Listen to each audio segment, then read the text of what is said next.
Hi guys, tuloy po kayo sa aming tiny house dito sa Palawan, Philippines.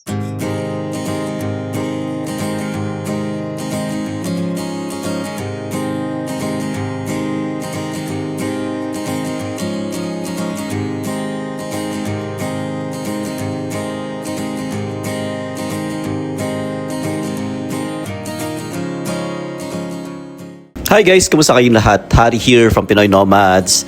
Ako po ay isang registered nurse na nagtatrabaho at nakatira sa California. In today's video ay gusto ko pong ipasilip sa inyo at i-welcome po kayo in our tiny house in Palawan, Philippines.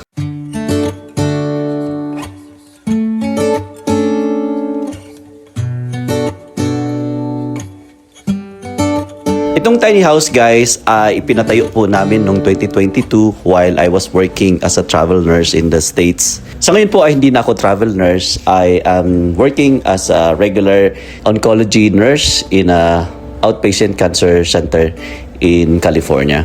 This tiny house po is located in Barangay New Agutaya, San Vicente, Palawan, my hometown in the Philippines. Ito po ay may sukat na more or less 1,000 square meters at malapit po siya sa Long Beach, no, mga 350 meters lang nasa beach ka na, which is like 2 to 3 minutes walk. Malapit lang po siya sa ilog, which is very nice. Napaganda ng ilog na to. Ito po ay isa sa mga tourist destination po dito, which is ang mga turista po ay pwedeng mag river cruise in this beautiful river.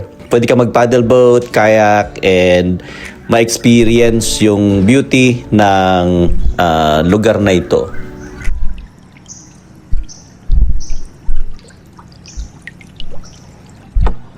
Sobrang ganda dito guys. Kala mo nasa ano kay Amazon River. Tingnan nyo yan oh. Sunrise. Panalo. Ito din po ay tabing kalsada, so very nice access. Ang airport po ng San Vicente is just like 10 minutes drive, and same sa Barangay Poblacion. Pasok po tayo. Ito po ang aming gate.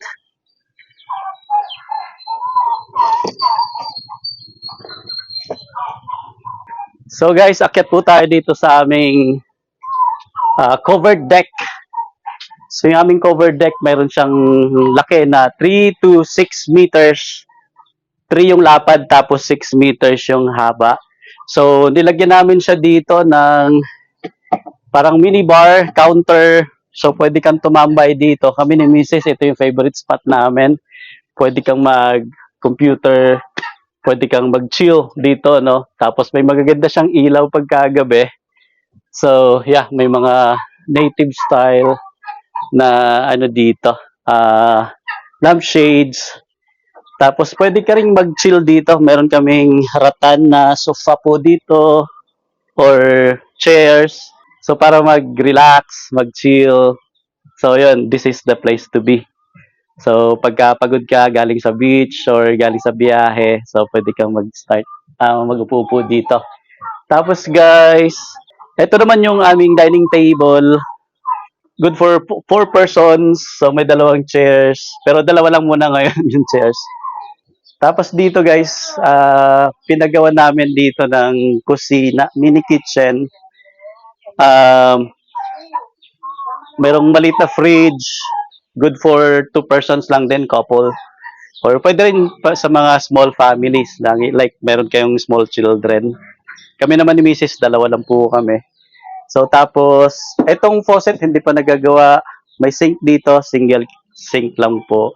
Tapos ito mga patungan lang yan ng mga pots and pans, mga plato, ganyan. So yun. So kung gusto mo magluto, pwede ka magluto dito. By the way guys, itong bahay na to ay plan naming mag-retire ni Mrs. dito sa lugar na to. No? Very, very peaceful, tahimik siya. Maraming manok, maraming pabo, maraming itik. So maraming pwedeng katayin pag wala ng ulam. So yun. Okay guys, pasok naman po tayo dito. Dito yung aming bedroom dito sa baba. Ayan. So ito 3x6 din po yung laki ng bedroom meters. I'm not sure sa feet kasi meters yung ginamit nila po dito. So obviously hindi talaga yung mga gumawa nito ay hindi from America. So may magandang ilaw po dyan sa taas. Mayroon tayong dalawang beds po dito. Ito ay queen size bed. Yung isa naman po ay full size. So kasya yung apat na tao po dito. Pero kami lang usually ni Mrs. So kasyang-kasya kami dito. Tag-isa kami ng kama. Hindi, mayroon, doon kami dalawa sa queen size bed. Tapos kung meron, halimbawa si na mama gustong matulog dito or yung mga pamangkin namin, so pwede rin po sila matulog. So mayroong maliit na cabinet po dyan sa corner. Mayroon po itong AC guys, inverter AC. So napakainit dito sa Pilipinas guys, kaya kailangan talagang may AC. Tapos mayroon ding electric fan kaming ginagamit dito, stand fan. Tapos ito may standing mirror po dito kung gusto nyong magpaganda. Tapos dyan din po sa may headboard ay mayroon din pong maliit na mirror. Tapos dito yung side table. So meron po tayong side table po dito. Tapos merong ilaw. Patungan ng cellphone. Pwede rin po kayong mag-charge niyan. And then, maliit lang po. Napakasimple lang po ng aming tiny house, guys. Good for 2 persons. Para nga lang po talaga sa aming dalawa ni Mrs. So, by the way, pinatayo po namin ito noong 2022 while I was working as a travel nurse in California. So, iniisip namin kasi ito yung magiging retirement home namin. So, we really don't want to stay that much longer in the US. So, pagka enough na yung aming budget savings, hindi naman ganun kalaki yung goal namin. So magre-retire na po kami early in the Philippines, kaya nag-secure na po kami ng bahay dito. So hindi na po kami bumili ng bahay sa Amerika, dito na po kami nagpatayo ng bahay. Ito po ay property ng parents ko na minana ko sa kanila, so ito yung binigay nila sa amin. So the size of this lot is more or less 1,000 square meters po yung size niya. Mga 350 meters lang po ito, going to Long Beach, San Vicente, no? The longest beach in the Philippines. Kaya mga 2 to 3 minutes lang, nasa beach ka na po. So yun, pinatayo nga po namin ito last 2022 para maging retirement home namin ni Mrs. Pero for now, vacation home lang po namin ito ngayon. And then, yung parents ko, sila din po yung caretaker, and at the same time, dito rin po sila nakatira. Tsaka yung kabilang bahay. So, dalawa po yung bahay dito sa property. Ito pong bahay na to guys ay merong 2 bedrooms, 2 baths, no? So, 2-story po siya. Yung isa sa taas, meron din pong bedroom na same size nito, tapos meron ding bathroom. So, pasok lang po tayo dito sa ating bathroom. So, napakasimple lang din po nito. Ito po ang ating toilet bowl. Meron po siyang sink. So, I like this toilet bowl kasi mataas siya. So, hindi ka mangingima yung mga paa mo pag nakaupo ka ng matagal dyan. So, meron po tayong hot and cold water. So, yun, pagkalamigin po kayo, pwede nyong i-on yung heater. Tapos ito, meron siyang bathtub. So, sabi ko kasi kailangan talaga may bathtub, no? Parang sa US lang. Pag magpagawa kami ng toilet. So, good size, po ito, toilet and bath. Ang gusto ko rin po dito guys ay itong wood flooring, no? So dito sa may CR, although tiles po dun sa kabila. And dito guys sa mismong bahay, ang gusto ko po ditong feature po nito is itong flooring po niya, which is wood. So pangarap ko po yan mula nung bata pa ako na magkaroon ng ganyang flooring. Tapos dito guys, may sliding window, so kita mo yung nasa labas. Ito ay hindi ka kita sa labas, pero ikaw kikita mo yung view outside. So which is great, no? So yun guys, so akit naman po tayo sa taas. So napakasimple lang po nito.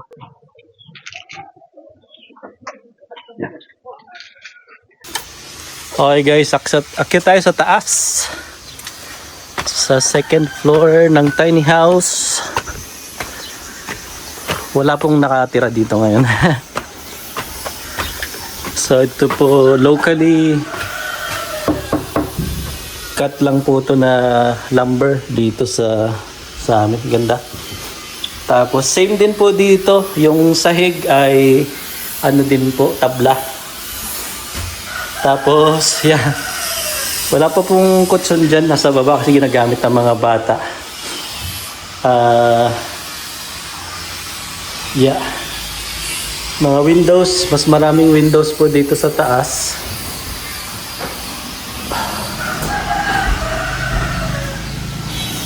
Tapos, yun na. Nakikita nyo. Kalsada na dyan, no? Sa labas. So, yun guys. Maliit lang po ito. Tapos ito yung restroom niya. Sink. Mga cabinet dito. Tapos itong shower niya guys, wala pa akong heater na in-install dito. Bali tap water lang po yan, cold water. Pero kasi dito, halos hindi mo naman na kailangan ng hot water. Kasi mainit guys. Yun yung bowl. Yun yung tiles same doon sa baba. Jealousy din guys para dalawang bintanang jealousy para maano siya. May ventilation din po dito sa taas. Alright.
Overall guys, ang nagastos po namin sa pagpapagawa ng aming tiny home in the Philippines ay around $10,000 in 2022.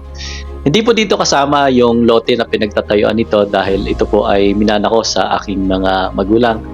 And yun lang po yung construction ng bahay. So katulad ng sinabi ko kanina, plano po talaga namin mag early retirement in the Philippines. Kaya pinatayo po namin yung bahay na to.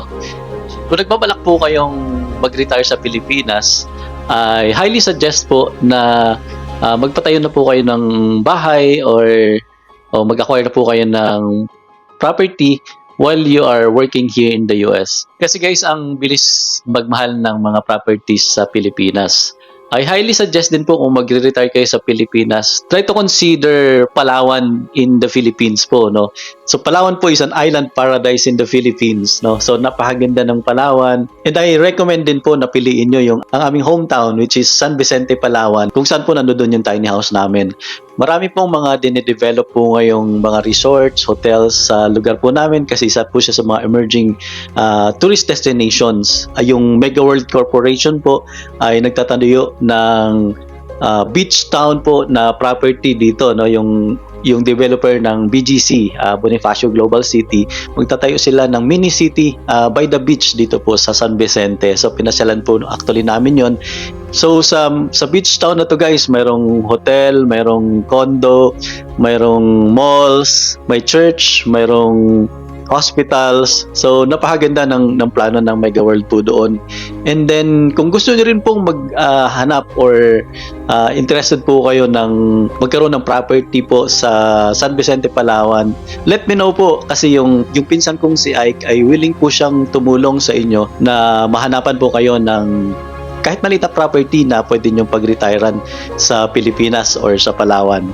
Specifically San Vicente, Palawan. One of the emerging retirement place po in the Philippines. So napakatahimik lang lugar, napakalapit sa beach, may hospital, malapit sa El Nido, malapit sa Puerto, may sariling airport.